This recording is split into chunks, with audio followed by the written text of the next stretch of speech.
नगर निगम क्षेत्र के विभिन्न वार्डों में नगर निगम चुनाव को लेकर वार्ड पार्षद के उम्मीदवार द्वारा लगातार जनसंपर्क अभियान जारी है। वार्ड में प्रत्याशी अपने वोटरों को लुभाने का भरपूर प्रयास कर रहा है। कोई प्रत्याशी वार्ड में बदलाव की अपील कर रहा है तो कोई अपने कार्यकाल में किए गए कार्यों का भी ढिंढोरा पीट रहा है। इसी कड़ी में पूर्णिया नगर निगम क्षेत्र अंतर्गत वार्ड नंबर 9 से वार्ड पार्षद प्रत्याशी स्वपन घोष भी अपने समर्थकों के साथ वार्ड का भ्रमण कर रहे हैं और लोगों के बीच पहुंचकर अपना चुनाव चिन्ह खजूर के पेड़ छाप पर वोट देने की अपील कर रहे हैं। स्वपन घोष का कहना है कि मेरा विजन वार्ड नंबर 9 में संपूर्ण विकास करना है। आइए जानते हैं उनका विजन क्या है और वे किन मुद्दों के साथ चुनावी मैदान में खड़े हैं।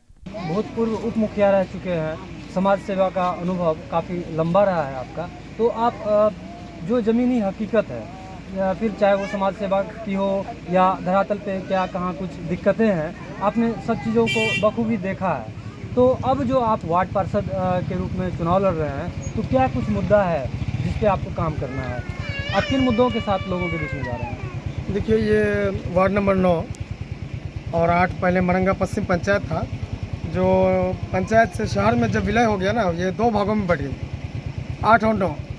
लेकिन 8 में जो भी कुछ हो, वार्ड संख्या 9 जो है ये काफ़ी पिछड़ा क्षेत्र है, इसका वर्णन नहीं कर सकते हैं। पूरा नगर निगम क्षेत्र में सबसे पिछड़ा अगर है तो वार्ड संख्या 9 है, क्योंकि यहाँ ज़्यादातर आपको पिछड़े तबके के लोग हैं, मजदूर क्लास के लोग हैं।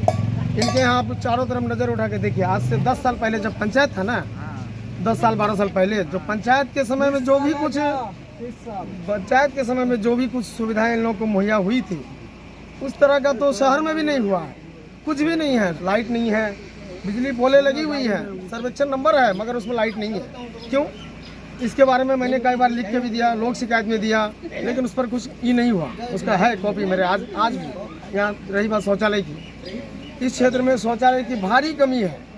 2 सार्वजनिक शौचालय भी बने हैं, जो जिसमें आपको दिखाएंगे हम अभी, जो 2 साल पहले बन चुका है। 2 साल से वो ताला लटका हुआ, सिर्फ शोभा की वस्तु है, वो आज तक लोगों के इस्तेमाल के लिए नहीं है। एक शौचालय तो वर्तमान जो पार्षद साहब थे उनके द्वार पर बना था, वो व्यक्तिगत यूज करते हैं, वो सार्वजनिक लोगों के लिए वो खुलता ही नहीं है। यहाँ अभी तक आवास योजना की भी सुविधाएं लोगों को नहीं दी गई है, और आवास योजना की सुविधा जो है छिटपुट मिली है, लेकिन जिस कदर होना चाहिए उस तरह कदर उस तरह कुछ नहीं हुआ। यहाँ जैसे गरीब समाज के लोग हैं, ये जहाँ अभी हम हैं, ये मुर्गी फार्म ऋषिदेव टोला है, और यहाँ जितने भी बूढ़े 10 साल पहले जिनका पेंशन हम लोग पास कराए थे, वही पेंशन आज भी मिल रहा है। नया किसी को नहीं मिला 10 साल में।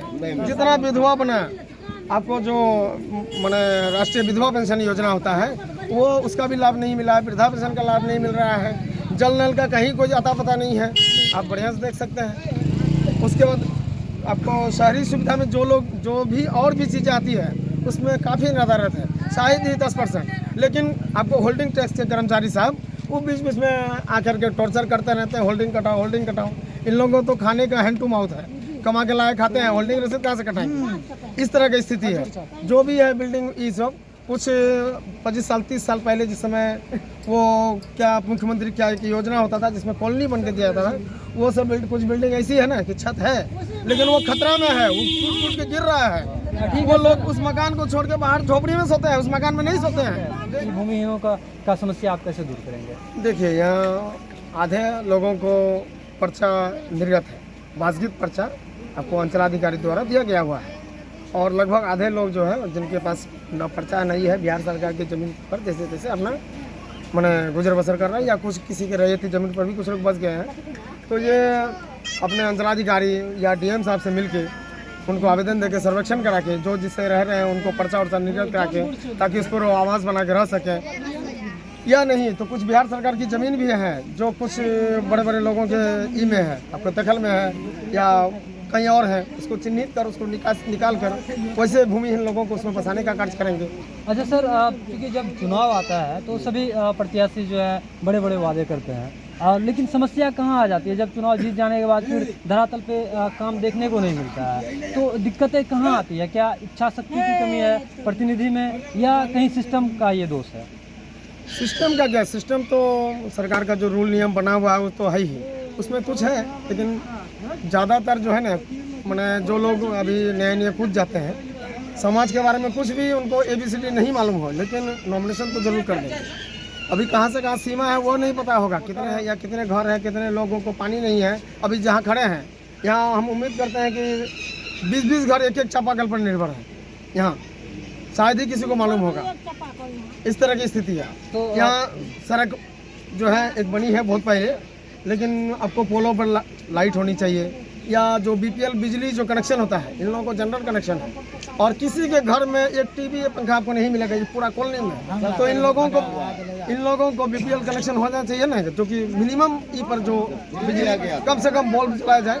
इन लोगों को जिसमें कनेक्शन दिया गया था तो बोला गया था BPL कनेक्शन है, लेकिन बाद में 10,000-20,000 का बिल जब 2-4-6 महीना में ही आने लगा साल भर में, तो प्राय लोगों का कनेक्शन कट गया था। सबसे पहले जो बूढ़े लोग हैं ना, उनको वृद्धा पेंशन तुरंत उनका चालू करवाना है, जो सिस्टम है उसके तहत ही, या विधवा पेंशन योजना को। उसके बाद हर घर को जो ये पानी की समस्या है, वो बिजली की जो समस्या है, इसको जल्द से जल्द उसको दूर करने का कोशिश करेंगे। और सड़क वगैरह जो है इसको अभी जो इतना गली कुची है, एक भी गली को कच्चा नहीं रहने देंगे। नाला वगैरह भी जहाँ पानी की निकासी, यहाँ पानी की समस्या कम है, पानी जल जमाव की समस्या वार्ड नंबर 9 में कम है, वो बहुत ही कम है, क्योंकि ये साइड में है ना, चारों तरफ थोड़ा खुला वातावरण भी है, इसलिए ये तो पंचायत क्षेत्र के जैसा है। और जो मकान की समस्या जो रहने की है, आवास योजना के तहत सर्वे करा कर, जाँच करवा कर, जरूरत पड़ेगी तो बिहार सरकार से भी मिलेंगे, मुख्यमंत्री जनता दरबार तक जाएंगे, उनको भी निवेदन करेंगे आप अपने स्तर से सर्वे करवाइए, ताकि यहाँ जल्द से जल्द इस समस्या का समाधान हो सके, लोगों को घर मिल सके। तमाम मतदाताओं से अपील है कि 28 तारीख को सुबह से उठकर जो आप मतदान करने जा रहे हैं, इसमें मेरा खजूर पेड़ छाप 12 नंबर क्रम संख्या पर है, इस पर मतदान कर भारी मतों से हमें विजयी बनावे, ताकि 5 साल फिर पछताना ना पड़े। इस तरह की गलती कतई ना करें कि हम यहाँ वो वहाँ, जिसे भी करना है सोच समझ कर एक योग्य व्यक्ति को खींचेगा। ठीक है, अगर हमसे भी योग्य कोई है तो आप उन्हें ही कर दीजिए। अगर ये बात कहने की हिम्मत किसी कैंडिडेट में है तो बोले। रहने का आवास नहीं है, और पानी का शौचालय नहीं है, और यहाँ में दिक्कत क्या है कि जो हम लोग को जो जात बारात आते हैं वो भटकते रहते हैं। एक सामुदायिक भवन नहीं बना है, ये हर गाँव में मतलब कि गौशाला गाय का रहने के लिए गौशाला मिल गया है, वो भी दिक्कत है हम लोग। लेकिन ये शहर है, कहने को शहर है। हाँ, तो इसलिए हम लोग का बहुत दिक्कत नगर निगम होकर के हम लोग को दिक्कत हो रहा है। तो अब चुनाव है तो फिर वार्ड पार्षद तो किसी को बनाइए। हाँ बनाइएगा। तो इस बार क्या आप लोग क्या देख रहे हैं, किनमें उम्मीद कर रहे हैं कि कुछ करेंगे? खजूर छाप में करेंगे, उन्हीं को हम लोग सपन दास से आप लोगों को उम्मीद है? क्या लगता है वो काम करेंगे? हाँ करेंगे। हो सकता है कि बहुत काम कर चुका है वो बिना जीते हुए। चुनाव जीत जाने के बाद हो गया, कहीं बदल गए होता? नहीं बदलेगा, कभी नहीं बदलेगा वो। आप ये वार्ड नंबर 9 से हैं और देखते हैं आप खजूर छाप का जो है आप प्रचारक हैं आप। क्यों आप सपन घोष के प्रचारक क्यों हैं, क्या खासियत? खासियत ये है सर कि वो मेरा समाज में अच्छा काम करता है और विकास भी लाए। वो लाइट नहीं था, पोल में लाइट जुड़वाया, मेरे गली रूम था वहाँ पर लाइट की व्यवस्था था। दिवाली का पहले लाइट कटा गया तो हम लोग दिवाली में ऐसे अंधेरे में रह गए। तो ये महादलित बस्ती है और इनके लिए ईमानदार हैं ये सपन घोष, एकदम ईमानदार है। और कहीं चुनाव जीत जाएंगे नहीं बदलेगा, को पूरा भरोसा है, एकदम भरोसा है। चुनाव है तो इस बार किसको वोट दीजिएगा? अबरी बार खजूर छाप के देखे छियै, अगला बेर तो की कहते प्रभात मुखिया रहती काम करे रहे, अबरी यो देखे कर रहा है।